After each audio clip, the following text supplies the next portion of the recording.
This is the Business Storytelling Show with Christoph Trapp. Name a top 20 storytelling podcast and a top 5% podcast globally. Christoph chats with thought leaders and experts to share tips and tricks that can help you tell your company's stories better to drive business results. Available wherever you listen to podcasts, live streamed on major social media channels, and part of the DB&A television network, available on most U.S. television sets and streaming on Roku and Amazon Fire. Here's Christoph with today's episode. Let's go. Let's go, business storytellers. Hey, how's everyone doing today? We want to talk about this very interesting topic, and I'm shocked that there is not already 10,000 books on this topic out there. I'm not a copywriter, but I will give you an opinion. This is the concept of where somebody comes to you and says, I'm not a live streamer, but let me give you feedback that you don't necessarily want or need, or that's not helpful to begin with. On your live stream, I'm not a live streamer, but I have opinions. I don't have any hair, but I have opinions on that too. So why is this a thing? Why are people doing that? How do we work with them? And the reality is, as a writer, as a content strategist, whatever, at the end of the day, you do have to work with people, right? So they will have opinions, right or wrong, or annoying, or sometimes malicious, potentially. But how do we work with them? So we got Josh Womack on the show today. He wrote this book. You can check it out on Amazon. Relatively quick read. So welcome to the show, Josh. Give me a fist bump here. How are you? I'm doing great. How are you doing today? Hanging in there. The windows are open. It is not too hot. There's definitely no heat wave in Iowa today, but ask me again, as they say, in 15 minutes, right? That's probably everywhere. So tell me about the book. First of all, like, why did you write it? I mean, you do work as a copywriter, but you've not always been a copywriter, right? So tell me about the journey in sharing this important story. Yeah, I think any writer has their own unique journey to how they get to whatever writing platform that they're at, whether you're a journalist, a copywriter, a content strategist. I've only been a copywriter. I say only, I've been doing it for about 7 years. And before that, I kind of dabbled in a lot of different things. I dabbled in stand-up comedy. I dabbled in speech writing. I dabbled in a very, very short stint in pro wrestling, which I talk about in the book a little bit. But really, all those different experiences, stand-up, speech writing, they all were stepping stones, I believe, to copywriting. And, I used those previous experiences to mold my own style of copywriting. And I talk about it in the book about everyone's previous experiences when they're a copywriter. They somehow add up to having a unique voice in how you write copy, whether you're writing direct mail, social media, email copy, whatever it might be. Those distinct life experiences, even if they're in a non-writing platform, even if you were a bartender, a landscaper, whatever it may be, those somehow find a home in your writing when you eventually sit down and do the work. So the book was something that I think is just an extension of me as a writer. I had never tackled anything like this before. I had written blogs and articles, but usually those are around the 700 to maybe 1,200 word, kind of limit there. This was kind of a nice stretch project. And like you mentioned in the beginning, it's a pretty short read. It's only about 15,000 words. So you translate that to reading time, it's about a 45 to 50 minute read straight through. But it was just something I've always wanted to do. And there you have it.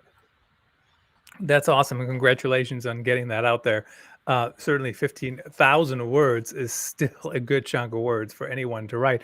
Now, you talk about the previous experience, and this is very interesting to me because I struggle with that sometimes because, all the previous experiences you've been to, they affect everything, every negative experience you've had, every positive experience you've had, right? So every time somebody says something and they don't mean it the way that you took it, but 10 years ago, you worked with some jerk or whatever who said something and it was, I don't want to say malicious, but you know what I mean? It's a power play.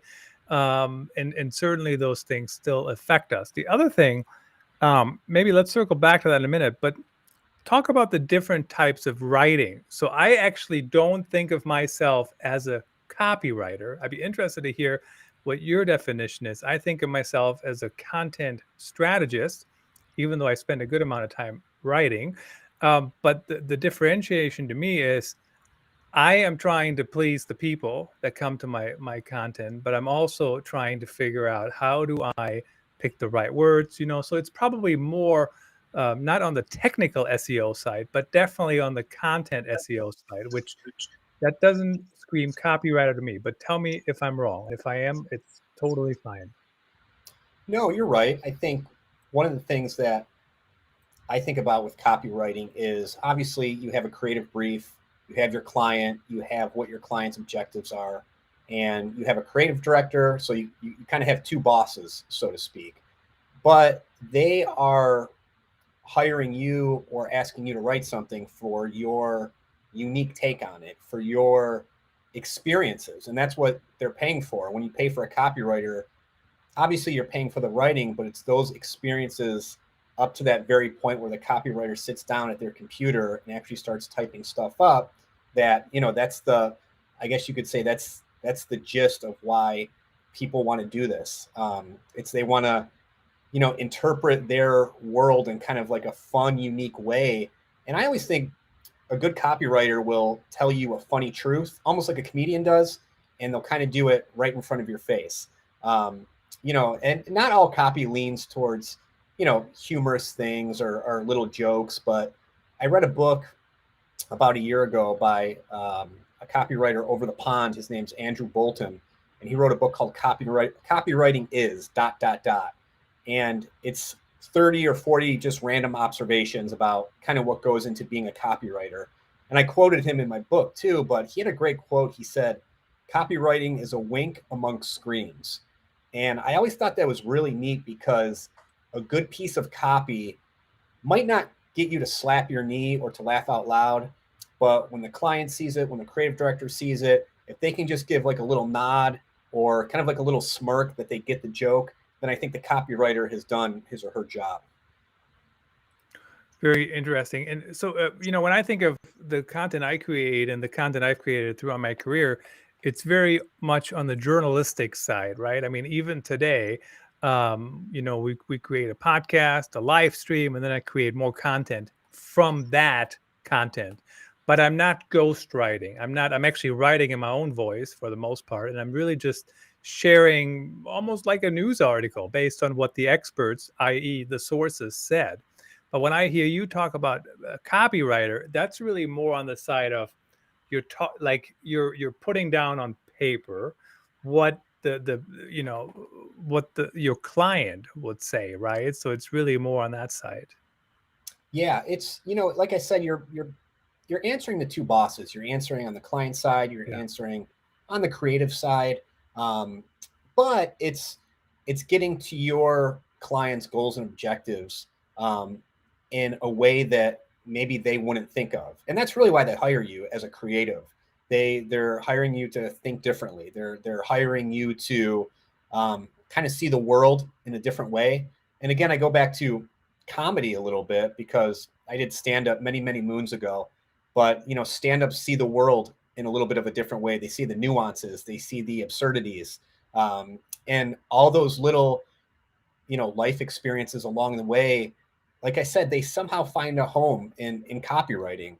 And you could be writing subject line and pre-headers for an email. You could be writing, like I said, direct mail. You could be writing a radio spot, a 15-second, a 30-second radio spot. And, based on your own unique experiences, chances are you're going to write something that no other copywriter in the world will think of. I mean, they may think of a similar idea, but no one's going to exactly interpret it quite like how you do. What's interesting about writing it like nobody else has. So I do have sponsored articles from time to time on ChristophTrapp.com. Probably had 3 actually in the last 10 days. And I always run them through Grammarly. First of all, just the grammar and usage, but also through the plagiarism piece of Grammarly. And every once in a while you have a match, but it's like this is really a common way of saying that, right? Like they didn't copy that one phrase, but in general, just by having writing it your own, you have a different topic. Now, before I get into goals and objectives, I want to ask you about that. I just can't let this go by, Josh. What happened to wrestling? Like this is like pro wrestling. Like what? Tell us that story. Yeah, that was a very short and painful learning experience. And Literally. if you look at me right now, yeah, I obviously don't have the look or the physique or really any of the skills needed to be a pro wrestler. But I think when you're young and dumb, you kind of think you can do anything. And it was kind of a beautiful time because you want to try something, so you figure why not. I wasn't married, I didn't have kids or anything like that, so I had done a little research into pro wrestling schools, and I talk about it in the book. But pro wrestling schools are littered all over the country, and a lot of them are held by former pro wrestlers, independent wrestlers, and independent wrestlers are those, I guess you could call them those wrestlers in like the AAA like baseball league of wrestling. So there's a lot of independent wrestling promotions throughout the country that will do shows in small concert venues, high school gymnasiums, what have it. And there happened to be one here in Cleveland called Firestorm Pro Wrestling. And I found the tryout ad on Craigslist, naturally. And so it seemed like a good idea. And they were having tryouts at an old theater in a suburb of Cleveland. So I went there, and it was funny. I walked into the building, and it was February in Cleveland, so it was freezing. It was overcast skies, and it was post holidays, so it was just that time of year where a lot of us are just cold and mildly depressed. So I walked into this building, and I walked in. I noticed I didn't feel any warmer, and I found out later on from one of the other wrestlers that the wrestling promotion to get a good deal on the space, they foregoed heat and running water just to get a good deal on the venue. So I was pretty chilly, and like I said, no running water, and it was a learning experience. I got in the ring. There was probably 15 or 20 guys, and they make you run the ropes, which is basically what wrestlers do on TV all the time, and it's something that looks really easy, but in reality, it's very, very hard. You have to hit the ropes a certain way to bounce off of them. And then another thing I talk about in the book is on TV, the wrestling ropes look very, very soft and inviting. But in reality, at least on the local level, they're pretty much steel cables wrapped in electrical tape. So when you're hitting those steel cables with, your back shoulder, there's definitely some welts that form. And just running the ropes for 60 seconds was very, very hard. It was everybody was gassed. People were throwing up. So you learn how to do that. And then you learn how to bump. And that's basically how to properly get body slammed or to hit the mat. And there is a right way to do it, because you obviously don't want to hit it with your head. And you want to kind of like have your arms out to evenly disperse the shock of your body. And long story short, I struggled with bumping the right way. I got a really bad concussion after a practice. The room was spinning. It was the first time I ever had vertigo before. And I was only 90 days in. So I went to a neurologist. I kind of told him what I was up to. And he just told me in not so many words, if you have safer career options, I would quit wrestling. So that was the end of it. But definitely an experience I always look back at fondly. And it was funny, a couple of years ago, a buddy of mine who was one of the instructors at the wrestling school was doing new classes. And I was really, really intrigued to give it another go. At the time I was 38, I'm 39 now. And I had it in my mind that wouldn't it be really cool if I went back and kind of finished what I started? And I had this idea that I would go back at age 38, learn wrestling for 2 years, and then I could have both my debut and my farewell match at age 40 and kind of bring everything full circle. I suggested the idea to my wife. She wasn't a huge fan of it. And then in hindsight, I said, maybe I should stick to the day job. So that never went anywhere, but I don't know. It was the dreamer in me thinking, oh, that could have been cool. Interesting story. And of course, everything seems easier than it is until you have to do it, which is probably part of the reason why everybody thinks, they can have an opinion on copywriting and really anything in creative, quite frankly. So earlier you mentioned goals and objectives. How do we determine what the goals and objectives are? I mean, I used to kind of joke a little bit, and it's probably closer to the truth than a joke. But when I grew up in journalism, the goal and objective was just to please my boss. Nobody knew whether or not anybody read the articles. Nobody knew anything, right? It was on printed paper. Circulation was whatever, 80, 100, 150,000, whatever the number might have been. And, that's like nobody knew. Today, we can tell whether or not content is working. If your goal is SEO, we can tell whether that's working or not. But how do we determine what's the right goals and objectives when it comes to writing? That's a great question. I think initially for the copywriter, is the copy I'm providing, does it answer the brief? Does it answer the objective? Does it answer the main message that the client is trying, to get across? And what's nice about writing, I'll just say email copy, for example. Email copy is interesting because there's a lot of moving parts. You have to write the subject line and the pre-header, which is what appears in your Gmail inbox. So it's kind of like your first initial look at what that email is. And then if the subject line, the pre-header is enticing enough, maybe you'll open the email. And then when you open the email, you'll see the headline. And the headline is like an extension of the subject line and the pre-header. It's trying to get that main point across.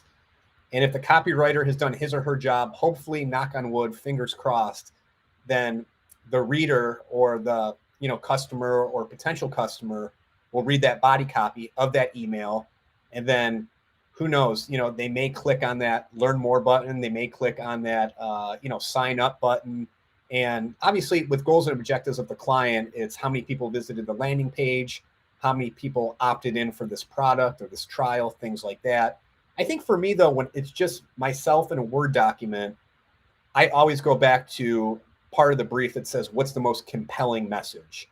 And that acts as my North Star, so to speak. So I want to make sure that the subject line has an element of that most compelling message, that the headline reflects it, and then the body copy kind of trickles down from that. So for me, that most compelling message is like I said, it kind of acts as the North Star to hopefully get me to those goals and objectives. So who decides what the most compelling message is? I mean, so for example, when I grew up in journalism, everybody was fighting anything data driven, right? How come a machine can tell me how good my content is? And now we have machines writing content. And now, if you guys haven't checked it out, I got Christoph's Content Corner, the podcast. It's currently available on Spotify only and on Beams. I think it's beams.fm/ctrap. And it's completely AI generated. It's not even my voice. It's literally just a computer voice. Sounds pretty good. His name is Michael. Literally has a name. There's a bunch of different people that you can use. And, I'm just like, that would have been unheard of 15 years ago or whatever. So how much is data driven when it comes to what's the most compelling message? And what I was actually going to say about the email. So Jay Schwedelson, I think that's his last name, Schwedelson, subjectline.com. He's the founder. He was on the show. And I use subjectline.com all the time now, right? So if I have a subject, I'm like, oh, this is the best thing since sliced bread. And I run it through there and it gets a score of 52 out of 100.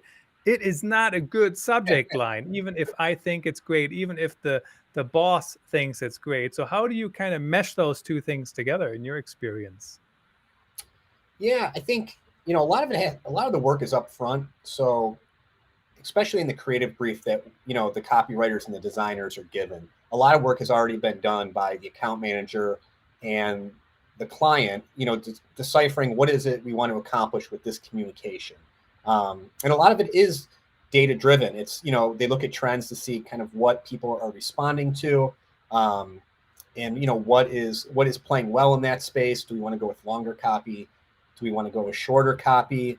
And I think, you were talking about subjectline.com, and I talk about it in the book, but, I always have a good rule of three for subject lines and pre-headers, and with headlines in general, where, the first headline or the first subject line is that safe one. It's that safe one that answers the brief, that, is kind of the conservative option, that is just matter of fact, and it kind of checks the boxes. And then that's, like I said, that's number one. That's the safe option. And then the second option is the one that pushes the concept just a little bit.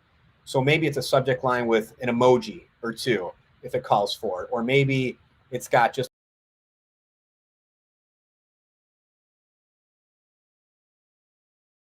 a little bit among screams. I think about, kind of pushing it a little bit for that second option. And then the third option for your headline or your subject line is that option that only you can come up with.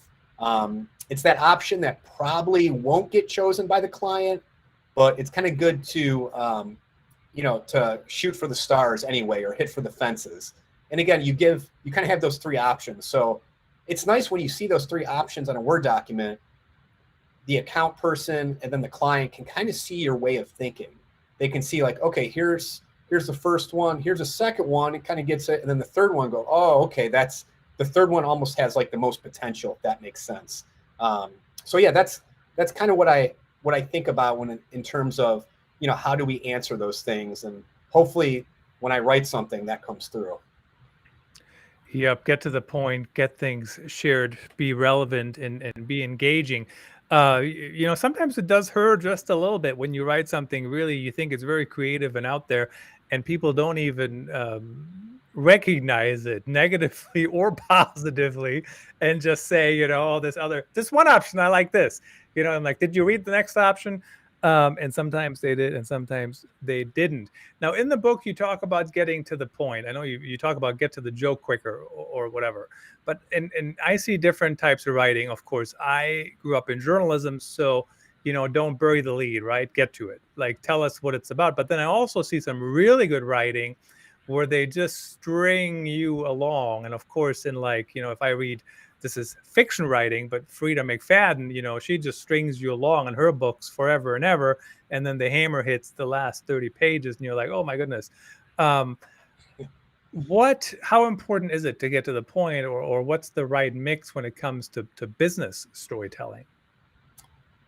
Wow, that's a great question. I think for business storytelling, I'll use direct mail as an example. Direct mail is very interesting because a lot of people look at it as archaic or Jurassic marketing. We all get junk mail, in the mailbox, and we all get credit card offers and things like that. And I know many of us don't even open it and we just throw it away. But direct mail is still one of the most cost-effective forms of marketing, and clients love it because it's cheap, or it's cost-effective, and it's trackable. And then if you're at an ad agency, your creative director will like it if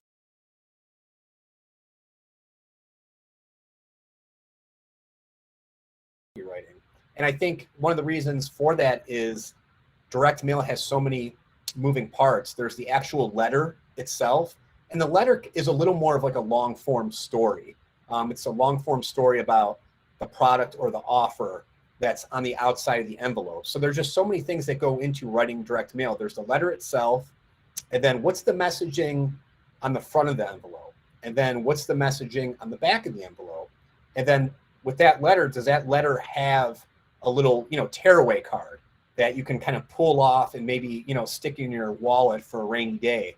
So all those things kind of have to fit together. All that copy that's in the letter copy, you kind of have to narrow it down on the front of the envelope, the back of the envelope, and in that little pull-off card. So I feel like anytime a company sends out a communication with direct mail, they're kind of telling a little bit of a brand story. And, like I said, if I could give any advice to any people just getting into copywriting or junior copywriters, it's learn direct mail. You will be very valued at your company. I think every agency needs at least one copywriter who knows the ins and outs of direct mail. Oh my goodness, I have not done direct mail in a long, long time, but I certainly see the value, and especially, but it kind of depends on what your business is too, right? I mean, if you're in I mean, I'm just thinking about it. There was just a massage therapist moved in just down the road. I mean, why wouldn't she send direct mail to everybody in that area, right? Because there's nobody else around that, and you certainly will see it. Now, I don't remember how I saw it. I want to say I Googled for it, and I was just, because there's all kinds of new development going in that area. But certainly that's an easy way to reach people. Josh, it was great to have you on the show. Good luck with the book, and definitely a topic I think everybody should take to heart, because at the end of the day, if we don't know how to tell our story, how are we going to make it? How are we going to stand out? So, of course, we need words to do that. Really appreciate you making the time. Thank you. Thank you so much. Really appreciate it.